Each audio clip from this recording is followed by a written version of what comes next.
मैत्रिणींनो, डोसे मला बनवायला जमतातच आणि मी बनवलेले डोसे वेगवेगळ्या प्रकारचे असतात. मी त्यामध्ये प्रत्येक प्रकारच्या डाळी ज्या असतील त्या मिक्स करते आणि प्रत्येक वेळेला वेगवेगळ्या चवीचे वेगवेगळ्या प्रकारचे डोसे तर बनवत असते. असं काहीतरी मुलांना पौष्टिक जर बनवून दिलं तर मुलं ते खातात आणि माझा नेहमी प्रयत्न हाच असतो की मुलांना घरचं हेल्दी काय जे असेल ते खायला द्यायचं.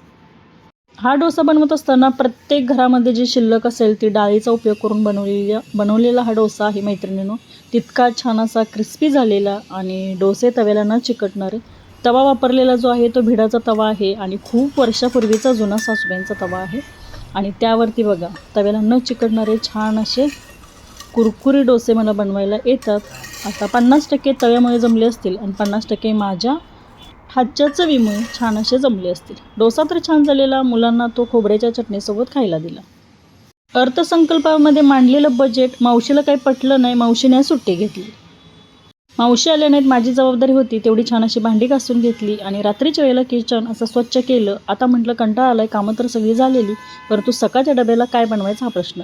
मेथीची भाजी होती, चला म्हटलं आज मेथीची भाजी नीट करून ठेवूया म्हणजे सकाळी घाई गडबड होणार नाही. स्वच्छ केलेली मेथीची भाजी असेल तर सकाळी पराठे बनवेल असा प्लॅन तर होता, कारण मेथीच्या भाजीपेक्षा मुलं पराठे आवडीने खातात आणि हेल्दी पराठे म्हटल्यानंतर तितकेच ते पौष्टिक असणारे, चवीला छान असणारे असेही पराठे. आणि हे बघा थोडंसं हे अशी पानं जी राहतात ना ते आता साईडला काढलीच पाहिजेत, घाई गडबडीत शक्यतो एखादं पान असं राहिलं असेल